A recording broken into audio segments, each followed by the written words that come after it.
Hello दोस्तों। आज हम एक ऐसी मूवी के बारे में बताने जा रहे हैं जिसमें हॉरर, ड्रामा, रोमांस, रिवेंज, वो सब कुछ है जो मूवी में चार चांद लगाता है। और ये मूवी रसिया और यूक्रेन के युद्ध के टाइम रशियन सोल्जर द्वारा यूक्रेनी महिलाओं के साथ किए गए दुर्व्यवहार को दर्शाती है। कहानी की शुरुआत होती है एक अंधेरी खौफनाक रात से, जहां एक घने जंगल में एक लेडी किसी से अपनी जान बचाकर इधर उधर भाग रही थी और ये काफी जख्मी भी थी। भागते भागते ये एक घर के पास आती है जहां लाल रंग की रोशनी दिखाई दे रही थी। इससे पहले कि ये कुछ समझ पाती, यहाँ एक काली परछाई आकर इस लेडी पर अटैक कर देती है और इसे गार्डन से पकड़कर ऊपर उठा लेती है। ये एंटिटी इस लेडी के सामने एंड्रे नाम लेती है और ये नाम सुन ये लेडी नींद से घबराई हुई जाग जाती है। भले ही ये भयानक सपना था, लेकिन ओलेना इससे बहुत ज्यादा डर जाती है। ओलेना को समझ नहीं आ रहा था कि आखिर सपने में वो एंटिटी था कौन और उसने एंड्राय नाम क्यों लिया। यही सब सोचकर ओलेना काफी डरने लगती है और फिर अपने फियांसे के पास जाती है जिसका नाम था एंड्री। ये दोनों एक साथ काफी खुश थे। एंड्री, ओलेना दोनों कुछ हसीन मोमेंट्स एंजॉय करते हैं और यहाँ हम देख पाते हैं कि दोनों एक दूसरे से बेहद प्यार करते हैं और जल्दी शादी के बंधन में भी बंधने वाले हैं और दोनों फिलहाल यूक्रेन में एक साथ रहते हैं। एंड्री ओलेना के लिए नाश्ता वगैरह बनाकर अपने काम पर चला जाता है, लेकिन अब भी ओलेना के दिमाग में वही बुरा सपना घूम रहा था, इसलिए ये अपनी आंटी को कॉल करती है जिनका नाम येवदोकिया था। ओलेना अपने नाइटमेयर के बारे में येवदोकिया को बताती है कि सपने में डेथ एंड्री को लेने आई थी। ये सुन येवदोकिया काफी परेशान होती है और कहती हैं, अब वक्त आ गया है कि तुम एंड्री को कहीं दूर भेज दो और उसे कहां और कैसे भेजना है ये तुम अच्छे से जानती हो। इसके बाद हम ओलेना और एंड्री को एक साथ देखते हैं, जो दोनों बहुत खुश थे क्योंकि आज इनकी एनिवर्सरी थी। ये दोनों इस सेलिब्रेशन के लिए एक छोटी सी पार्टी रखते हैं और एक दूसरे के साथ अपनी फीलिंग्स शेयर करते हैं और फिर इंटीमेट होते हैं। लेकिन इनकी ये खुशी जल्द ही दुहक में तब्दील हो जाती है क्योंकि ये साल था 2022 का, जब रूस यूक्रेन पर हमला कर देता है और रूसी सैनिक यूक्रेन में घुस आते हैं। ये एक्टिविटीस्ट और अथॉरिटीज को किडनैप कर लेते हैं। रूसी सैनिकों की वजह से यूक्रेन के आम लोग भी काफी डरे हुए थे, इसलिए ये अपने अपने घरों में छुप कर रहते हैं। इधर एंड्री और ओलेना भी अपनी जान बचाने के लिए यहाँ से भागने का फैसला करते हैं, लेकिन इस वक्त यूक्रेन की हर जगह रूसी सैनिकों के अंडर में थी, इसलिए ओलेना एंड्री से कहती हैं कि हमें आंटी येवदोकिया के पास चले जाना चाहिए क्योंकि आंटी येवदोकिया का घर शहरी इलाके से दूर जंगल के बीचों बीच सुनसान जगह में बना हुआ था। ये घर वर्ल्ड वॉर के टाइम पर भी था, जहां कोई भी सैनिक नहीं पहुंच पाया था। इसीलिए ओलेना एंड्री से वहीं चलने की जिद करती है और एंड्री भी मान जाता है और दोनों गाड़ी में बैठकर जा ही रहे होते हैं कि रास्ते में कुछ रूसी सैनिक इनकी गाड़ी रोक लेते हैं और इनसे पूछताछ करने लगते हैं और इनकी तलाशी भी लेते हैं। एंड्री इनसे बचने के लिए काफी अच्छे से बात करता है, पर ये रूसी सैनिक ओलेना के साथ मिसबिहेव करना शुरू कर देते हैं। पर एंड्री किसी तरह बस यहाँ से निकलना चाहता था, इसलिए ये इनसे कुछ नहीं कहता और गुस्सा शांत करके बैठा रहता है। सभी पूछताछ करने के बाद भी ये लोग इन्हें नहीं जाने देते, बल्कि ये सैनिक अपने चीफ से ओलेना की डिमांड करते हैं ताकि ओलेना के साथ इंटीमेट हो सके और चीफ भी इसके लिए राजी हो जाता है। परमिशन मिलते ही ये सैनिक ओलेना के पास पहुंच जाते हैं और उसे टच करने की कोशिश करते हैं, लेकिन ये सब देख एंड्रे का खून खोल जाता है और ये इन सैनिकों पर गोलियां चलाना शुरू कर देता है। इस अटैक में एक सोल्जर मारा जाता है, जबकि दूसरे सोल्जर का पैर काफी ज्यादा जख्मी हो जाता है। जैसे तैसे ये दोनों बचते बचाते अपनी आंटी येवदोकिया के घर आ जाते हैं। घर पहुंचने के बाद ओलेना अपने डॉग को जल्दी से गाड़ी से बाहर निकालती है क्योंकि गोलियां चलने के दौरान ये भी काफी जख्मी हो गया था, इसलिए ये डॉग के ट्रीटमेंट के लिए डॉग को आंटी को सौंप देती है। लेकिन तभी ओलेना अपने हाथों पर लगा खून नोटिस करती है और जब ये एंड्री के पास जाकर देखती है तो वो घायल होता है और इसे भी गोली लग चुकी थी। एंड्री की हालत बहुत ज्यादा खराब थी। ओलेना इसे संभालने की कोशिश करती है पर कोई फायदा नहीं होता। एंड्री का जख्म इतना गहरा था कि वो इसकी जान ले लेता है और ओलेना अपने ही हाथों में अपने प्यार को मरता हुआ देख बहुत रोने लगती है। ओलेना एंड्री को ठीक करने की बहुत कोशिश करती है, लेकिन अब एंड्री के जाने का वक्त आ चुका था। डेथ एंड्री को लेकर अपने साथ चली जाती है और यही साइन ओलेना को बार बार अपने सपनों में भी मिल रहा था, जो कि अब सच हो चुका था। इधर हम उन्हीं सैनिकों को देखते हैं जो अब ऐसे साथ बिहेव कर रहे थे जैसे कुछ हुआ ही ना हो। ये बिना किसी दुख के अपने सैनिक साथियों का जरूरी सामान निकाल लेते हैं और जो जख्मी होते हैं उन्हें ट्रीटमेंट देकर बेफिक्र होकर बैठ जाते हैं। ओलेना के लिए एंड्री की मौत को एक्सेप्ट करना बहुत मुश्किल था। ये एंड्री की डेड बॉडी को देखकर फूट फूट कर रोने लगती है। ओलेना को इतना परेशान और बदहवास देख आंटी येवदोकिया इसके पास आती हैं और इसे समझाते हुए कहती हैं सब ठीक हो जाएगा। इस पर ओलेना कहती है कि मुझे कुछ ठीक नहीं करना, बस मुझे एंड्री चाहिए।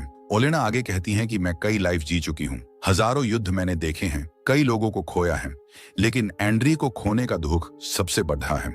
मैंने पहली बार एडी नराई के साथ एक नॉर्मल लड़की बनकर प्यार को फील किया था, लेकिन मुझसे ये खुशी भी छीन ली गई। ओलेना फैसला करती हैं कि जिन लोगों की वजह से एंड्री की जान गई है, अब वो उनको भी सुकून से नहीं जीने देगी, बल्कि उन्हें तड़पा कर मौत की नींद सुलाएगी। ओलेना कहती हैं कि मैं उनका जीना इतना मुश्किल बना दूंगी कि उन्हें जिंदगी से ज्यादा मौत आसान लगेगी। इतना कहकर ओलेना यहाँ से जाने लगती हैं और आंटी येवदोकिया से एंड्री की डेड बॉडी जलाने को कहती हैं, जबकि खुद कुल्हाड़ी लेकर यहाँ से घर में बनी एक सीक्रेट दीवार के पास जाती है और कुल्हाड़ी की मदद से इसे तोड़ने लगती है और फिर दीवार तोड़कर एक सीक्रेट चैम्बर में चली जाती है। इसमें ब्लैक मैजिक और सुपरनैचुरल चीजें मौजूद थीं, जो कि काफी खतरनाक थीं। ओलेना एक मैजिकल मिरर के सामने जाकर खड़ी हो जाती हैं और एक एक कर अपने सारे कपड़े उतार देती हैं और यहाँ हम देखते हैं कि ओलेना के दोनों हाथों की कलाई पर टैटूज बने हुए हैं, जबकि जादुई शीशे में देखने पर ये टैटूज बेड़ियां नजर आती हैं। ओलेना इन टैटूज, जो कि बेड़ियां थी, उन्हें कट लगाकर तोड़ देती हैं और जो सुपरनैचुरल पावर इसने एंड्री के लिए छोड़ दी थी, उन्हें फैला देती हैं।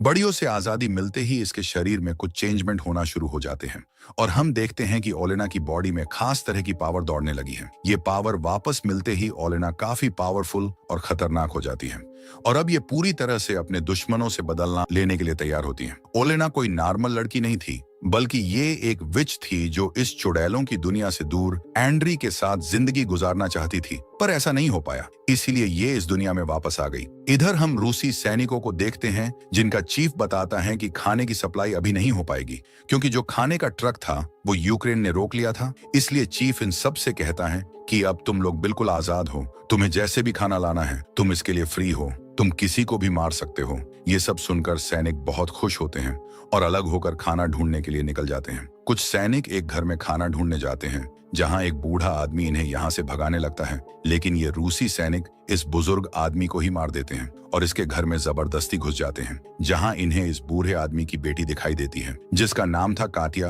केटी को देखकर ये सैनिक इसे बंधी बनाने की कोशिश करते हैं, लेकिन काटिया किसी तरह इनसे बचकर यहाँ से भागने लगती है, पर कोई फायदा नहीं होता क्योंकि ये सैनिक जल्द ही इसे बेहोश कर देते हैं और एक सैनिक मौके का फायदा उठाकर कैटिया के साथ गलत काम करने लगता है। जब कैटिया को फील होता है तो ये होश में आ जाती है और जोर से चीखने चिल्लाने लगती है, लेकिन ये सैनिक इस पर बिल्कुल रहम नहीं करता। वहीं दूसरी तरफ कुछ सैनिक मौज मस्ती के लिए एक घर पर शूट करने लगते हैं। जब एक लेडी ये सब देखती हैं तो इन सैनिकों को समझाते हुए कहती हैं कि तुम लोग इंसान हो, इंसान ही बनकर रहो, जानवरों जैसे बर्ताव मत करो। लेडी की ये बात सुन सैनिकों को काफी गुस्सा आता है और ये इसे शूट कर मौत की नींद सुला देते हैं। इसके बाद ये लोग एक कैंप के पास पहुंचते हैं। यहीं काटिया को भी लाया जाता है ताकि सभी सोल्जर्स का मनोरंजन हो सके, लेकिन तभी हम ओलेना को देखते हैं जो कि खून से एक रिचुअल परफॉर्म करती हैं। ये उस सैनिक पर किया गया था जिसको अंद्रिया ने गोली मारकर एक पैर जख्मी कर दिया था। ओलेना के इस रिचुअल से इस सैनिक का खज्मी पैर और ज्यादा घायल हो जाता है। इसमें बहुत ज्यादा दर्द होता है जिसे बर्दाश्त कर पाना बहुत मुश्किल था। और फिर इस सैनिक के मुंह से बालों का गुच्छा और एक पेपर का टुकड़ा बाहर निकलता है जिस पर लिखा था कि ये जंगल तुम सब की कब्र बन जाएगा। ये सब पढ़ने और देखने के बाद ये सोल्जर बहुत ज्यादा डर जाता है और इसकी हालत इतनी खराब हो जाती है कि ये यहीं मर जाता है। इधर चीफ को भी सपने में ओलेना खून से सनी हुई दिखाई देती है जो इन सब को मारने की बात कहती है। ये देख चीफ काफी घबरा जाता है और सोल्जर्स से काटिया को यहाँ से दूर ले जाने के लिए कहता है। चीफ की बात मानकर सोल्जर्स काटिया को एक सुनसान जगह पर फेंक देते हैं और यहीं ओलेना भी आ जाती है जो काटिया से पूछती हैं कि क्या तुम्हें बदला चाहिए।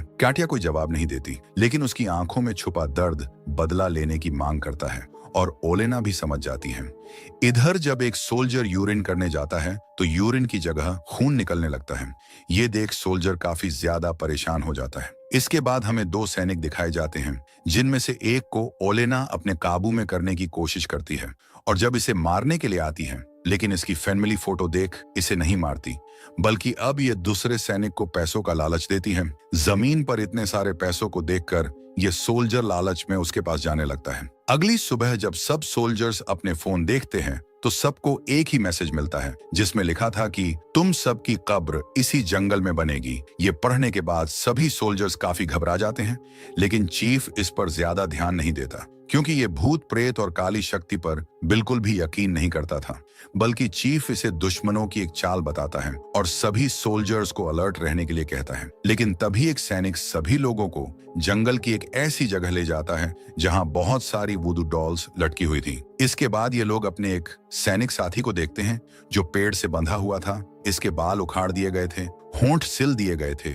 और पेट भी फटा हुआ था। इतनी बुरी कंडीशन देख सभी शॉक्ड रह जाते हैं और एक सोल्जर अपने साथी को बचाने के लिए जैसे ही अपना कदम आगे बढ़ाता है, वैसे ही ये पैडेज से बंधा सोल्जर ब्लास्ट होकर मारा जाता है क्योंकि ओलेना ने इसके आगे ही बम ट्रैप बिछाया हुआ था। ये देख सभी सोल्जर उस सोल्जर पर गुस्सा करते हैं और कहते हैं कि तुम्हें ऐसा आगे नहीं बढ़ना चाहिए था। इधर हम ओलेना को देखते हैं जो काफी पावरफुल रिचुअल परफॉर्म कर रही थी। इसके अंदर ये एक डीमन को समन करती हैं और फिर इस डीमन को अपने अंदर समा लेती हैं ताकि उसकी शक्तियां इसे मिल सके।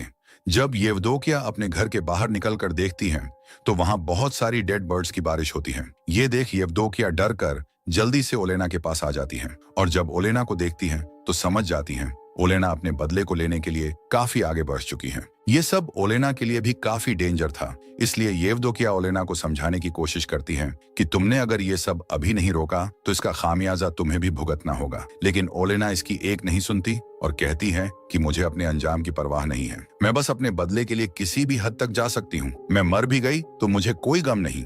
ये सुन येवदोकिया कहती है कि मैंने ही तुम्हें विच बनाकर एक नई जिंदगी दी थी और अब तुम मुझे ही अकेला छोड़कर जाना चाहती हो। ओलेना येवदोकिया की कोई भी बात नहीं सुनती। इधर हम एक सैनिक को देखते हैं जिसे अपनी फैन मिली फोटो मिली थी। इस फोटो में उसकी वाइफ और उसका बेटा खून से सना हुआ था क्योंकि ओलेना ने इन दोनों को मार दिया था और इसी फोटो की मदद से इन्हें मारने के लिए रिचुअल भी परफॉर्म किया था। ये देख सोल्जर बहुत डर जाता है और अपनी फैन मिली को देखने के लिए घर जाने की जिद करने लगता है, लेकिन चीफ शहर जाने की इजाजत नहीं देता, इसलिए ये खुद ही टैंक लेकर निकल पड़ता है। पर रास्ते में ओलेना इसके साथ माइंड गेम खेलती है और अपने दिमाग की इसी उलझन में फंसकर ये अपने ही दो साथियों को टैंक से कुचलकर मार देता है। ये देख बाकी सोल्जर्स इसे खूब मारते हैं, हालांकि ये इन्हें सब समझाने की कोशिश करता है, पर ये लोग इसकी कोई बात नहीं मानते। वहीं दूसरी तरफ कैंप पर बॉम्ब अटैक हो जाता है जिससे बचकर सब लोग इधर उधर बिखर जाते हैं और एक सोल्जर जंगल में आ जाता है। इसी ने उस मासूम लेडी को मारा था, इसलिए यहाँ इसे लेडी की साइकिल दिखाई देने लगती है और फिर लेडी का भूत भी इसे डराने लगता है। ये सोल्जर अपनी जान बचाने के लिए भागता है और तभी इसके सामने चीफ आ जाता है जो इसके माथे पर एक सिंबल बनाते हुए कहता है कि तुम्हारा मरने का टाइम आ चुका है। यानी ये चीफ नहीं बल्कि ओलेना ही थी जो इसे मार देती है। ओलेना इसे मारने के बाद बड़ी बेरहमी से इसका दिल निकाल लेती है और अपने घर चली जाती है। जब बाकी सोल्जर्स इसके पास आकर इसकी डेड बॉडी देखते हैं तो हैरान रह जाते हैं क्योंकि इन्हें यकीन नहीं होता कि दुश्मन इस हद तक जा सकते हैं। यही एक सोल्जर सुपरनैचुरल पावर की बात कहता है, पर चीफ इन सब में बिलीव न करने की वजह से उसे डांट कर चुप करा देता है। इधर जब आंटी येवदोकिया ओलेना को सोल्जर का दिल खाते हुए देखती है तो काफी डर जाती है और ओलेना को समझाने की फिर से कोशिश करती है, पर ओलेना इसे हर्ट करते हुए कहती है कि मुझे और पावर चाहिए। थोड़ी देर बाद जब ओलेना अपने होश में आती है तो ये येवदोकिया से अपनी गलती की माफी मांगती है और फिर यहाँ से चली जाती है। येवदोकिया भी अब ओलेना को देखकर उससे डरने लगती है क्योंकि बदले की आग में वो न सिर्फ अपनी असली पहचान खो रही थी बल्कि एक बुरी विच में भी बदलती जा रही थी। रात को ओलेना सैनिकों के कैंप में जाती है और वहां सबके लिए वार्निंग छोड़ जाती है। अगली सुबह जब सोल्जर्स मरे हुए सैनिकों की बॉडी जगह पर नहीं देखते हैं तो काफी घबरा जाते हैं और जल्दी डेड बॉडीज को ढूंढने निकल पड़ते हैं और आगे बढ़ने पर इन्हें वो डेड बॉडीज पेड़ पर लटकी हुई दिखाई देती हैं। ये सब देख एक सोल्जर इतना ज्यादा डर जाता है कि ये खुद को ही मार लेता है क्योंकि ये ओलेना के हाथों नहीं मरना चाहता था, इसलिए ये ओलेना का सामना करने से अच्छा खुद को ही खत्म कर लेता है। इसके बाद उस सोल्जर को दिखाया जाता है जिसने कटिया के साथ गलत काम किया था। इसके प्राइवेट पार्ट से कीड़े मकोड़े निकलने लगते हैं और ये दर्द से बुरी तरह तड़पने लगता है और खुद को बचाने के लिए ये कटिया के घर ही पहुंच जाता है, जहां कटिया अपना बदला लेने के लिए इसे मारने ही वाली होती है कि ये सोल्जर इसके सामने गिड्ड गिद्धाने लगता है और कटिया इसे नहीं मारती। लेकिन तभी ये सोल्जर अपनी गन उठाकर कटिया को मारने ही वाला होता है कि कटिया इसे मार देती है। वहीं दूसरी तरफ ओलेना सभी सोल्जर्स को दिखाई देती है जिसे पकड़ने के लिए सब इसका पीछा करते हैं और दो सैनिक तो आपस में ही भिड़ जाते हैं और एक दूसरे को मार देते हैं,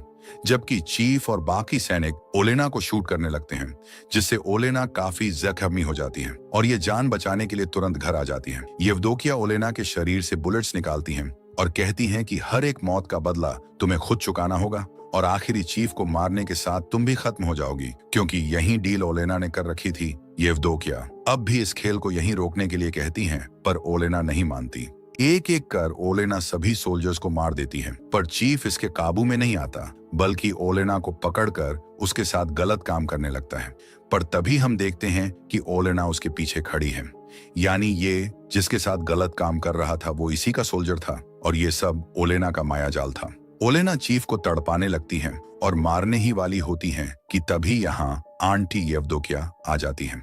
येवदोकिया ओलेना से कहती हैं कि तुम्हारे पेट में एक बच्चा पल रहा है और अगर इस चीफ को जरा भी नुकसान हुआ तो बच्चा भी मारा जाएगा, क्योंकि ओलेना ने यही डील डीमन और डेविल के साथ कर रखी थी। येवदोकिया इसे समझाती हैं कि ये बच्चा एंड्री की आखिरी निशानी है, तुम्हारे प्यार की निशानी है और यही बच्चा तुम्हारे जीने की आखिरी वजह भी है। ये सब सुनने के बाद ओलेना भी शांत हो जाती है, पर अब भी इसके दिमाग में चीफ ही घूम रहा था जो गुस्से को और बढ़ा देता है। पर ओलेना जब अपने डॉगी को देखती है तो बिल्कुल शांत हो जाती है, क्योंकि एंड्री और ओलेना दोनों ही इस डॉग को बड़े प्यार से अपने साथ रखा था। ओलेना आखिर में कहती हैं कि माफ करना सॉल्यूशन नहीं है, क्योंकि लास्ट में सब चीजें फिर से वापस आएंगी। नाना येवदोकिया कहती हैं कि चीफ को मारने की जरूरत नहीं, बल्कि मेरे पास एक दूसरा प्लान है। फिर सीन शिफ्ट होता है चीफ पर, जिसे येवदोकिया ने पूरी तरह से पागल कर दिया था और इसके ही सैनिक इसे सभी सोल्जर्स का खूनी बताते हैं और फिर इसे लेकर प्रिजन में चले जाते हैं। इसके बाद हमें कुछ टाइम बाद का सीन दिखाया जाता है,